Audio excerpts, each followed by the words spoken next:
Yes, that's going to be about brand naming process. Many of our clients came into our processes without any brand name. So today we are going through the process that we usually use for getting the best fitting brand name for them. The first thing that we usually start is about the system, about the meaning behind everything in brand naming. I usually start with a hierarchy system where the brand name is just the top of the pyramid, but also we have many deeper levels that need to be stand together to make a whole coherent branding.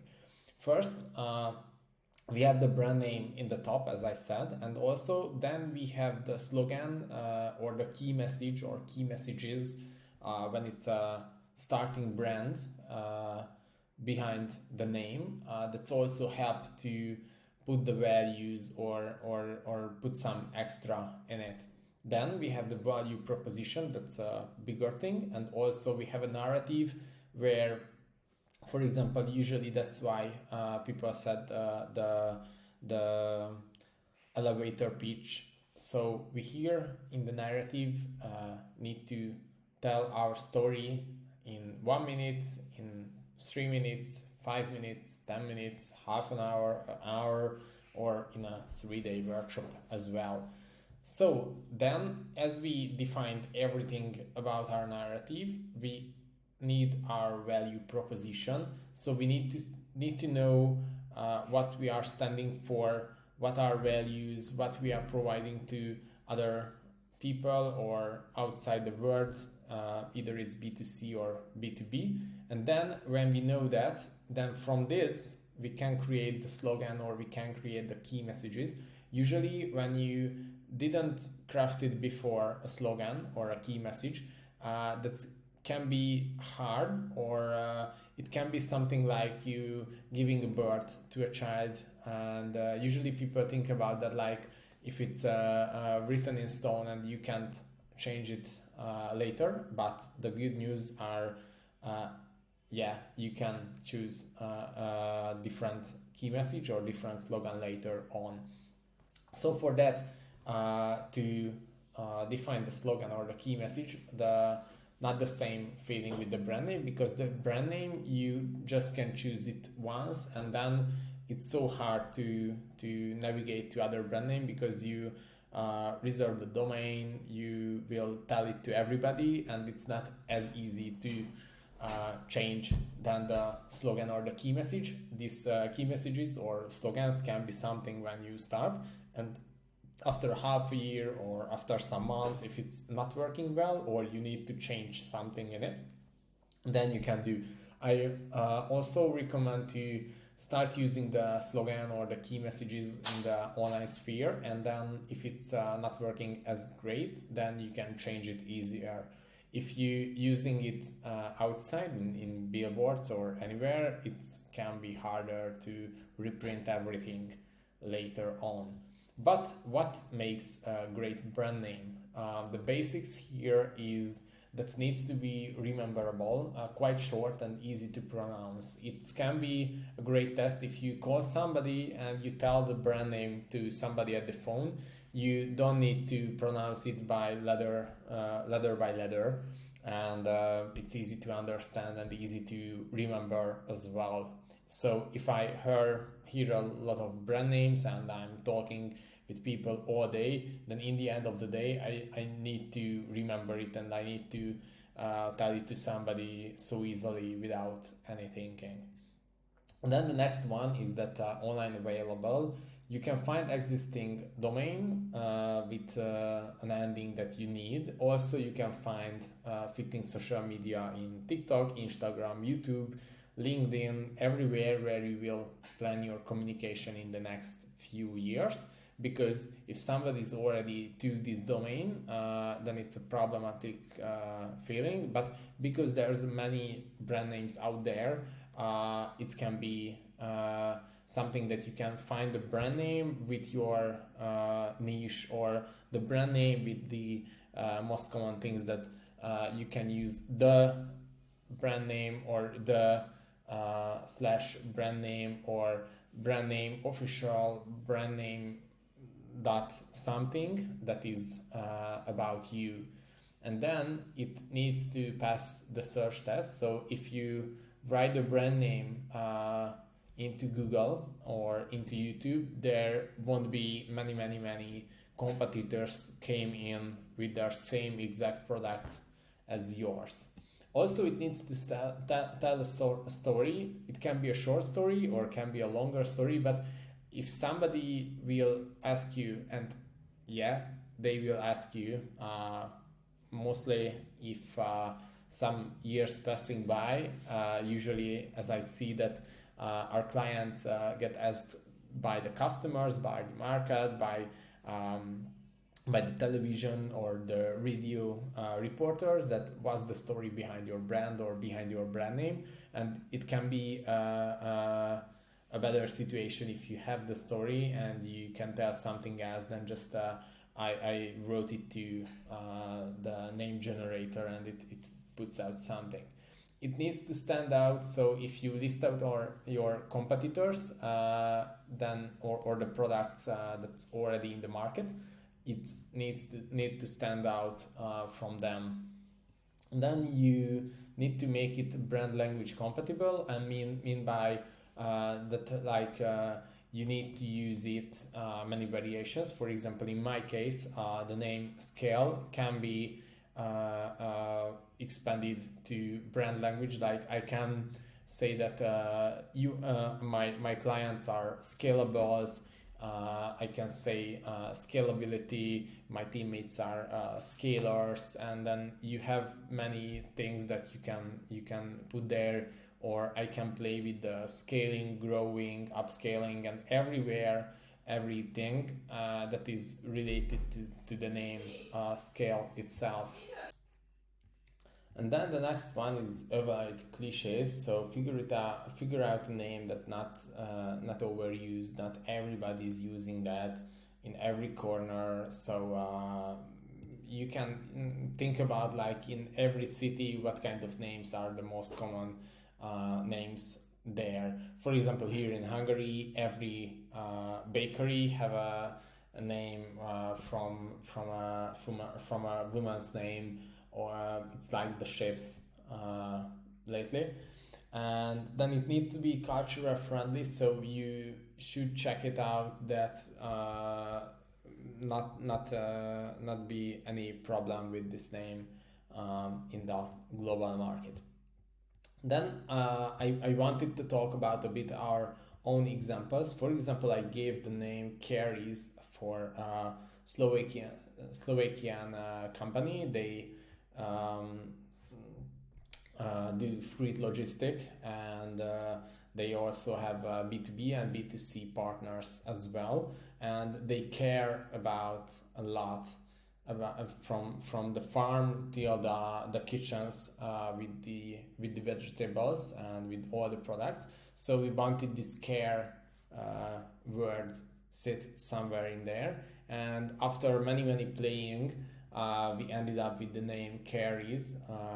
It's like somebody's cares about something or cares about, so it reflects many ways with the care word itself. And to make it more cute and friendly and show that we are a bigger team, that's why we ended up with Carries. Then the name Santai is one of our interior design shop clients. They located here in Budapest, and they transferring, so they importing the furniture from Bali to here to Budapest, and then they selling it here and around the country. And the name Santai means in Balinesian or in the Indonesian language is that this calm feeling in the afternoon, where your soul and body is relaxing in the same time and you are connected with everything around you in the environment. It's a name that reflects to the country and also reflects to the feeling that they selling as well. It's kind of same like the Haga lifestyle in the is somewhere in Swedish countries, somewhere they have this hygge feeling where when they sit out with a coffee in the afternoon, it's also something that they have the same feeling of that. And we have a cafe, many cafe named around Europe, hygge. So you can use that one as well. We have the name Horizons. It's from a client of us who's Asian, and their products as well came from Asia, and it's the Oriental market. So we have the Ori in the brand name that is from there, and the senses are fitted to that one. So that's how we get into the Ori sense. That's a name of some products that they have, this beauty and health products there that reflects. Then we have the smallies. We give this name for vertical farm where they farming small microgreen products, so it's so easy to associate on them, like the small, and some kind of same as carries, like this is place here, are making them as a group and put everything together. And then we have the highlight studios. In that one name, our client came up with that name after a long mind work together. We brainstormed about the name of a lighting studio. They make light programming for festivals, for big authors, and for TV shows as well. And the highlight can be in the show, or the highlight can be in the lighting as well. So that's something that is setting the standards so high for them. So here were some names, and I want to go through this typical names of what kind of categories we have. We have 4 of them. I won't read everything, but in the description I will put down this Figma link. Then you will able to open it up and download for yourself and checking it or use it for your brainstorming. So we have the first name, the founder. It's the easiest one when you start something and then you name your brand after yourself. For example, Henry Ford or Walt Disney. Usually the law firms or banks or somewhere where the name is so reliable, using this one.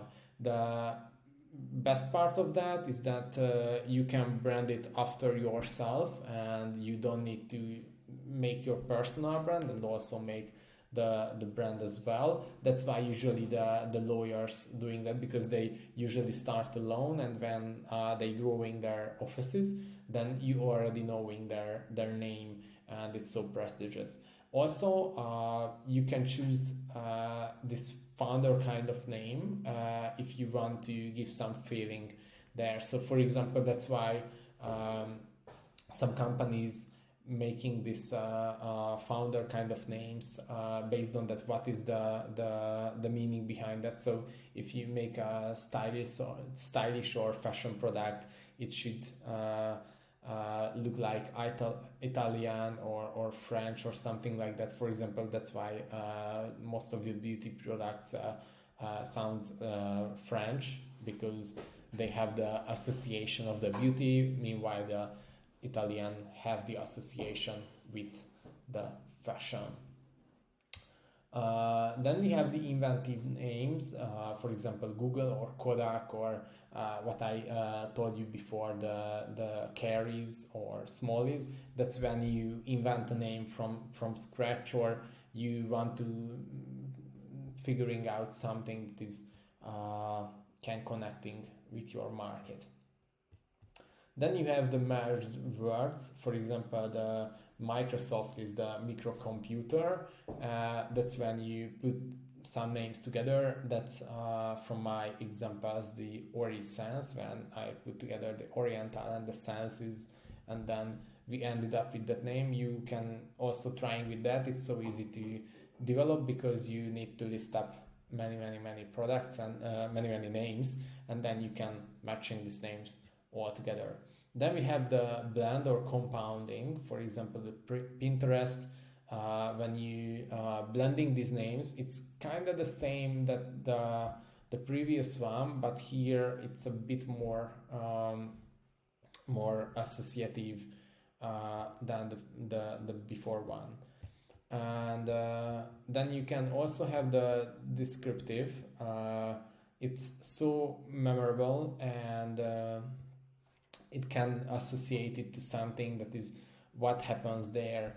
The great names for that is, for example, the YouTube or the Kickstarter. So if I tell you that name and you don't know the brand itself, you can think about something that what should happen here.